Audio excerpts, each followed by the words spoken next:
Hey everybody, how's it going? This is Joshua. I just wanted to share with you real quick something that I came upon. I would say that I came up with it, but it's very likely that this system has been devised before. In fact, I've seen one that did just exactly the opposite of what I'm about to show you. Um, so, what we've got here is a chart that outlines all the scales, the major scales of all 12 keys. Okay, and so I've labeled each of the modes of each of these scales. Uh, and what that really means is that a mode of a major scale is just to say that you're starting somewhere within your key. So your key would be right over here. And you're starting on a different note, but still following the same notes within that key. So to be in the third mode of the C scale would be to start on E and just follow all the notes that you find in the C scale, which we know is, and if of course you don't know, then it's very simple. There are no sharps and no flats in the C scale. So what I'd like to do is just really quick help you build one of these for yourself. I call this the major scale mode generator, and this is gonna be. I feel like this could be really helpful for you for a number of reasons, and you'll see very shortly why.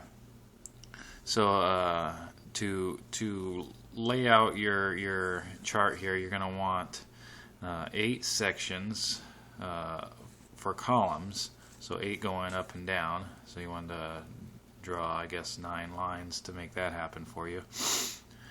And then going across, making rows, you want 13 of them. And the reason it's 8 is not because there are 8 notes, but because we have the 7-note scale, and then I've labeled the key over here. Okay, so this will help you find your key if you are studying a book and you just don't understand what they're talking about. You know, maybe it's a little too advanced for you. This could really help you break it down.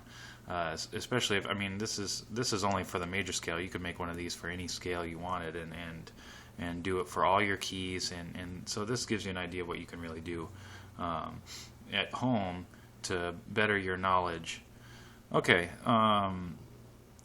If you don't already know, the major scale is a pattern. You've got 12 notes, and to play a major scale is to pick 7 of those notes using this pattern. And the pattern, of course, is remember that a half step is to just go to the next note, and a whole step is to skip a note, because a half and a half is a whole, right? So we got a whole step, half step, whole step, whole step, whole step. Remember that, and then there's a half step to return to the octave. So when you're playing through your scale, you know, as you scale up, if let's say you play guitar or really any instrument that has multiple octaves, as you're scaling up, when you get returned to C, that's going to be a half step, and that's what I've included here. But in your chart, you don't have to include that. I was just doing that so that I could show you. What we've got here is I started with C because everybody knows that there are no sharps and flats in it, but a lot of times people don't realize, and they ask the question, when or why do I put a flat and a sharp? I don't know. So this will help you. If you start with C, you can devise your chart a lot easier. Starting with C, following the whole step, half step, whole step, whole step, whole step method, recognizing the pattern there. We know no sharps, no flats, so let's do it. Just do your ABC starting with C, and since there's 7 notes, we're only ending on the 7th letter of the alphabet is G. So C. So when you get to G, you want to start back on A. C, D, E, and then of course the half step. F, G, A, B. Okay, and then you're going to have that's your 7 notes. And if you leave yourself the space in between, and you can even start with these bullet points to help you reference it, you're going to notice that you've got now 5 missing spots without labels. And you know, right now you're going to probably ask, well, how do I know whether to write flat or sharp? Well, you can actually write both. You can write a flat for the following note and a sharp for the note prior, And this will help you in case someone says, because if you'll notice here, we got a D flat. I called this scale D flat. I did not choose to call it C sharp, and it really kind of dictates that on its own, and I'll tell you why in a moment. But you'll notice that we got D flat here, but we got C sharp here. So this is the same note. It's the same note, the same tone. It's the same frequency note. Just the difference is when it's used. So you can do this for all the blanks here. You can write the flat for the following and a sharp for the previous letter. I'm sorry. So once you've got all those filled in, you can go across the top here on your extra line on top.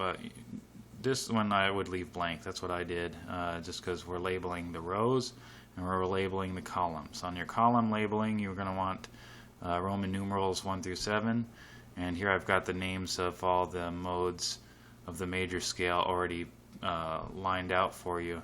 It's the Ionian, Dorian, Phrygian, Lydian, Mixolydian, Aeolian, and Locrian, and those are the names of the major scale modes. Okay, so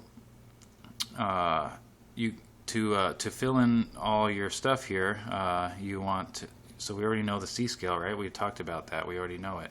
So we've lined it out here. And you do the same thing with your next one.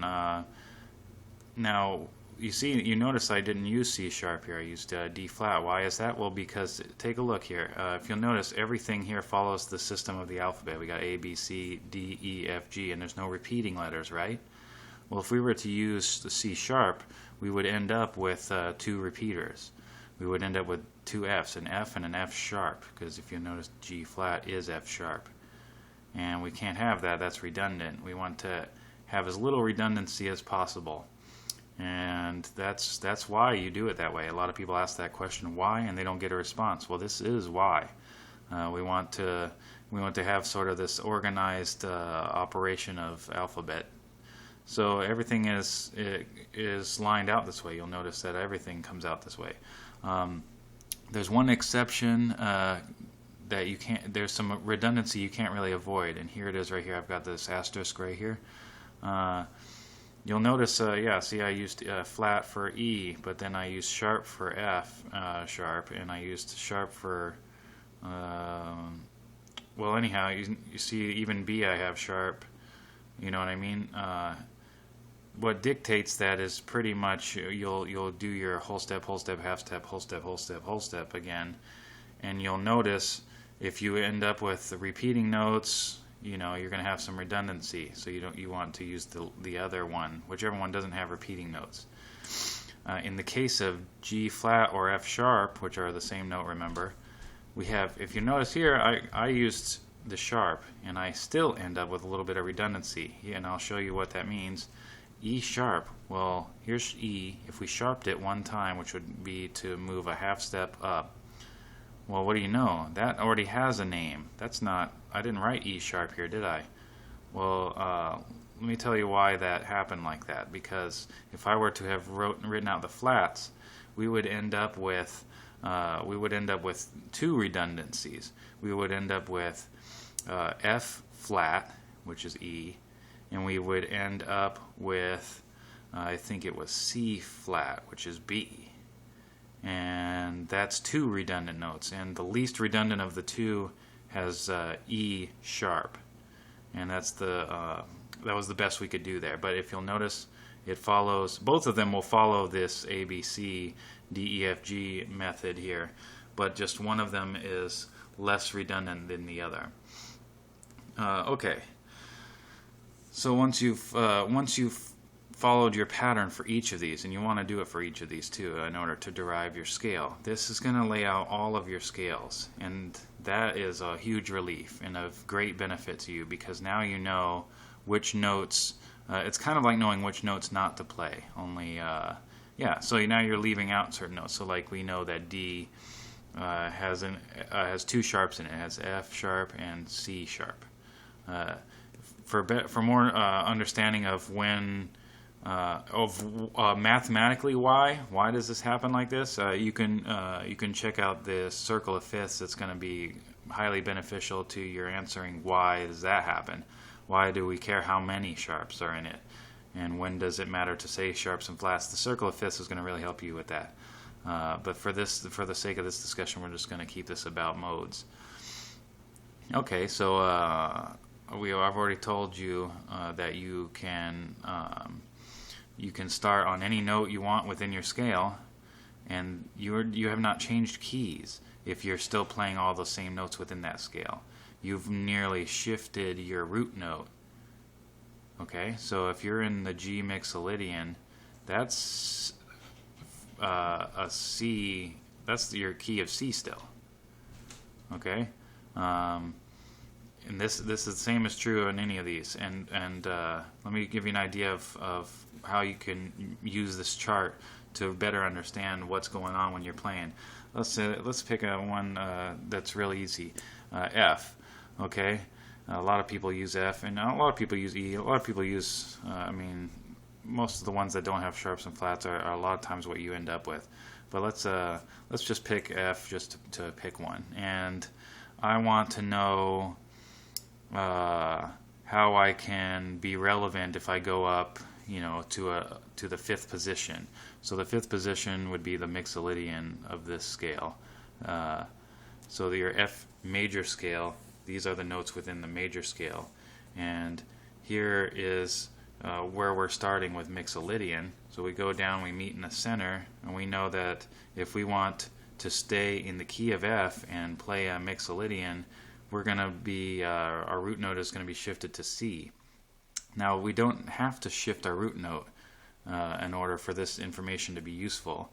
We can just use this as a good guide to know where we're sliding up to on our either if you play guitar, you slide up on the fretboard to where the fifth position is, because let's say you knew where C was, and you reference C a lot, and that's helpful to you. Well, that's going to let you know right away where to slide up to. Okay, so have a lot of fun with this. Use this to your advantage. There's a number of ways you can use this to help you out. First of all, you've got all your scales lined out for you in all 12 keys. You got an understanding now of when a sharp and a flat happens. You also know to watch out for any redundancy, which will happen. It's just going to happen. You also now know why and how to order your notes when you're writing them out. It may take a few times. Your first chart may not look so good right away. I had to actually do a couple of them because you know what? If I start on the C sharp, I may end up with more redundancies than if I were to have used D flat. And what it means to be redundant, like we said, is to have more. Is to not be in this alphabetical order, or to be in alphabetical order by having repeating numbers, regardless of flat or sharp. Also, one thing that you don't want to ever do is mix the two. You don't want to have some of them labeled one way and some the other way. It's for the reason that it's just plain too confusing. It's hard to convey a message when you're talking in flats and sharps. Regardless, you want to talk one or the other in reference to whatever scale. So you'll notice most people, when they're talking about D flat, they're talking about flats. They're not talking about sharps. Even if they said C sharp, they are likely referencing another scale. They're probably not. If you hear the word C sharp, they're probably talking about any place that you would normally talk about sharps. And again, a better understanding can be gained from learning about the circle of fifths. There's Wikipedia. I'll link you in the description. To a few articles that may help you out there.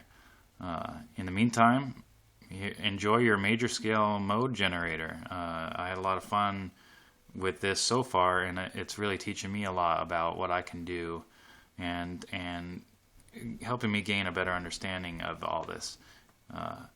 Please subscribe and share the video with anybody who you think it would be useful to, or just share it in general, and have a good day.